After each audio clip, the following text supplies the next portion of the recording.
Hello, this is RV Vagabond Jerry, and I'm here in Ocala, Florida, and today I'm going to go through the Museum of Drag Racing, which is owned and operated by Don Garlits, who is perhaps the most well-known drag racer of all time. And I read that he is the only drag racer that was inducted to the Automobile Hall of Fame. They have two buildings here, one just for drag racers and another one for antique cars. I'm going to show you only a little bit of that, so come on in with me and let's take a look at my first ever drag racing museum that I've been to. This is Don Garlits' first dragster that he built himself in 1956, and this one he built in 1981. Now, I don't know much about drag racing, but one thing I know is that the more the tires touch the pavement, the more traction you get.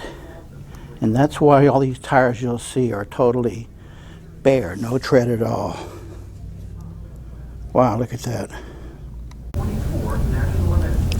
And this one he built with a gas turbine engine. And take a look at this exhaust pipe.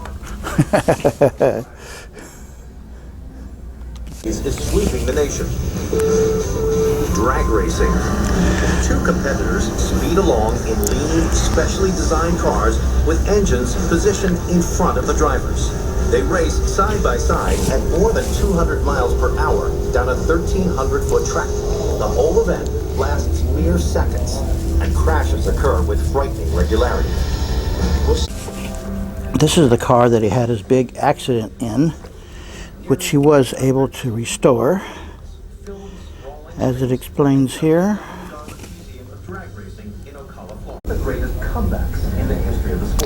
Look how small this fuel tank is. That's all the fuel it needs for about 10 seconds. This first one I showed you was the first car that won a speed record, but this one is actually the first dragster that Don built himself, and this describes it. And I think it's funny that it says that Hot Rod Magazine would not print a photo of it because it was described as so ugly, and it was actually pieced together with a Ford Model T frame. And this is not a dragster, but it was the world's fastest race car in 1961. And here is a drag motorcycle, 208 miles an hour in 7 seconds. Can you imagine that? On two wheels. This one was built with a full frame, which was not quite as successful because it was just too heavy, as the sign said there. There are so many dragsters here that I don't have time to go through them individually. Look at all these. So I'm just going to look for some that are a little unusual. Like this one. It's a Dodge Dart that was built as a dragster. Apparently built by Dodge as a dragster. The wheels are fairly wide, but it only got up to 114 miles an hour. This steering wheel looks terribly uncomfortable. This is another unusual one called the Piranha, and this tells about it. Here are three full-bodied dragsters, and when you put this much weight into the body, it really pulls down on the speed. Like this one only got up to 178 miles an hour. Don Prudhomme was another famous drag racer. Here's the info on that one. So the museum is not just about Don Garlits. It also features several of his competitors with their dragsters here. Imagine the value of all this put together. Here's a dragster built by Big Daddy Ed Roth. I featured him in some of my other videos at some car museums. And you'll notice that some of these dragsters are front engine cars right in front of where the driver sits, and some more rear engine like this. By the way, Don Garlits was called the Swamp Rat, and that's what he named his cars, because he lived in the swamps of Florida. This one is a little shorter and has a different kind of body in the rear. And this pink racer was driven by, guess what? A woman. And there she is. And I gotta see if I can find this movie, Heart Like a Wheel, about her life. That must be interesting. Here's a 91 Dodge Daytona. Customized a little bit, I think.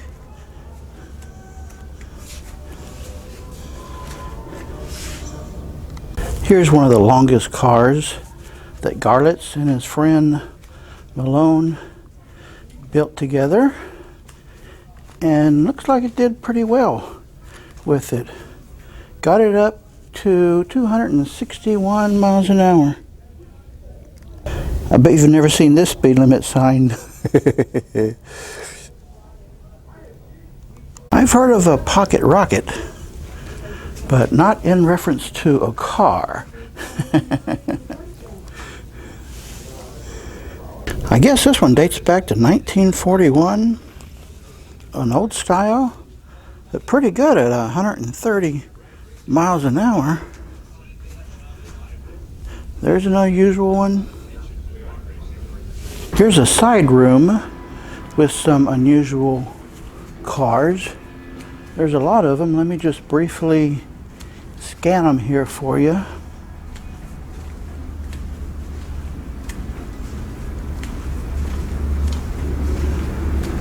(1934) Ford. Here's a 1927 V12 Ford Roadster. And this is Don Garlits' first race car, built in '54 with him and one of his friends. Now these are some small dragsters, very short compared to most of them. 93 Pontiac Firebird. Wonder what that cage is for on the front there. And here's several more short racers. Looks like some of these are really old.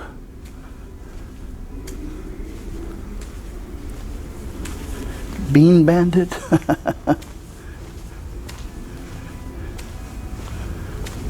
Patrician. Oh, this looks like really old one. 54.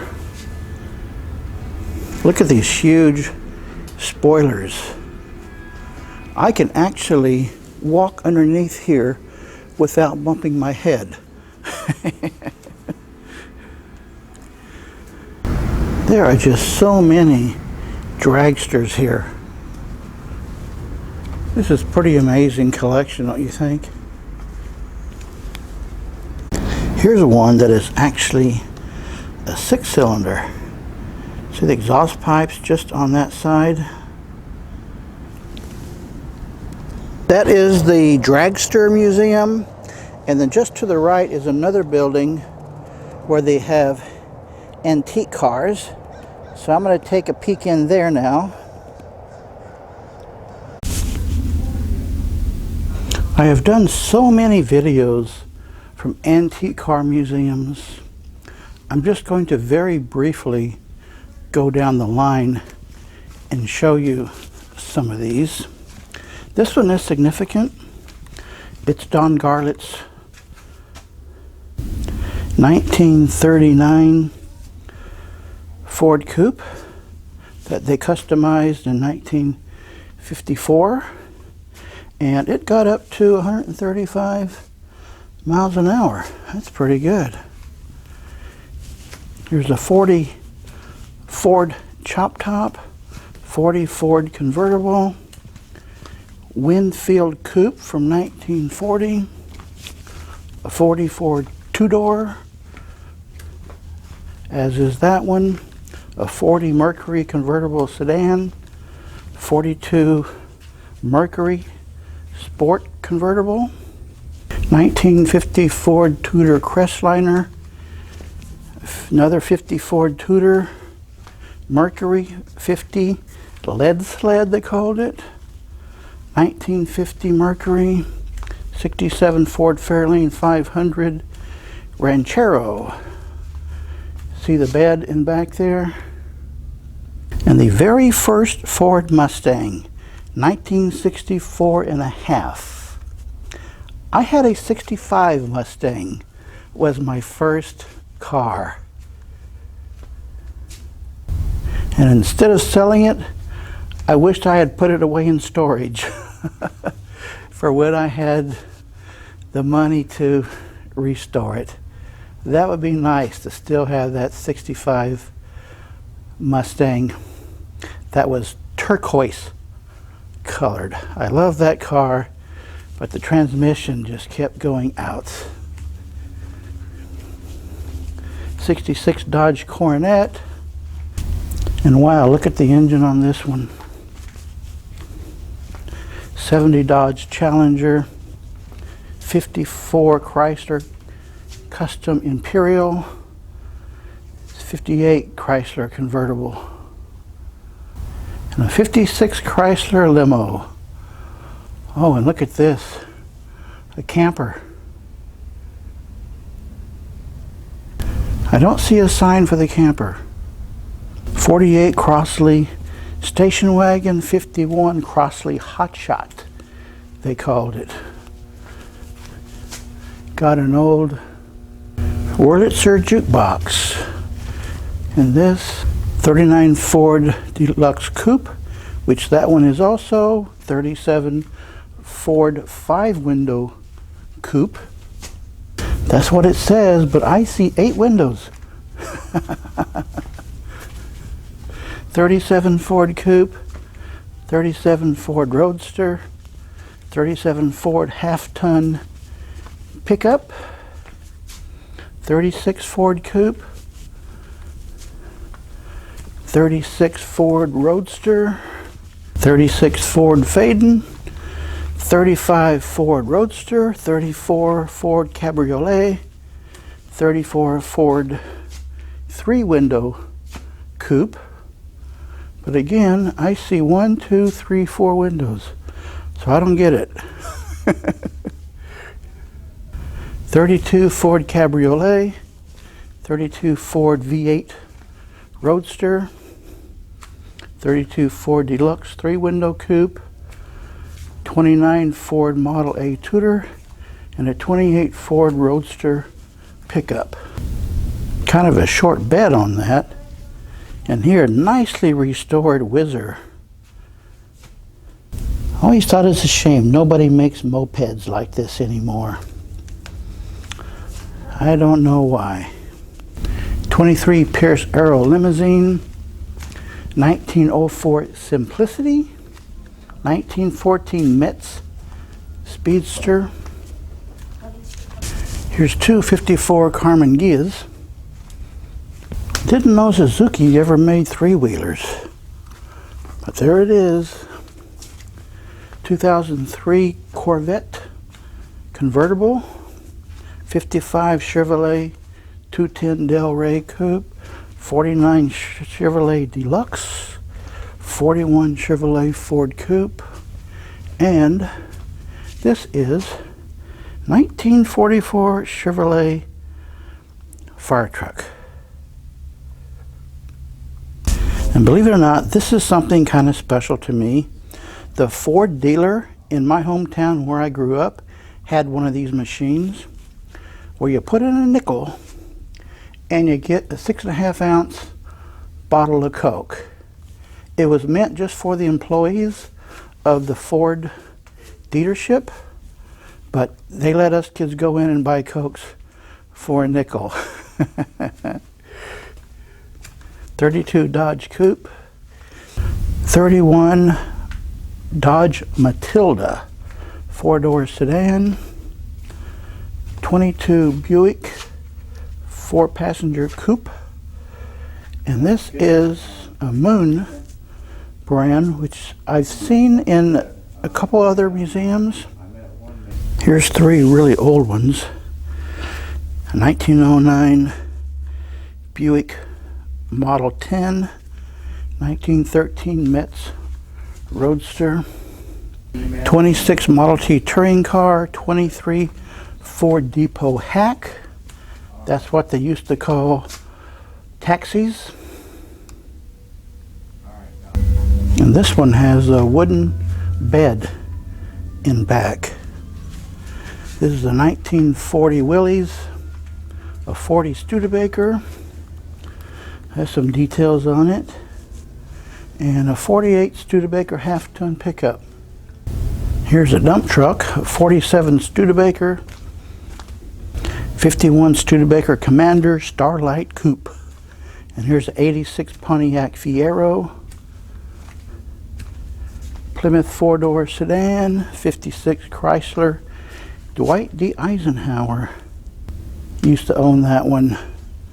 54 Chrysler New Yorker Deluxe Coupe. Do you remember when gas was called no-nox? I think that's the same thing as ethyl, the premium gasoline. Well, folks, this has been a really interesting day here at the Dragster and the Antique Car Museum, all owned and operated by Don Garlits, who is still alive. I think he's in his mid-90s now. This weekend, they're having a car show across the street here on the grounds. And I don't think they have these car shows very often.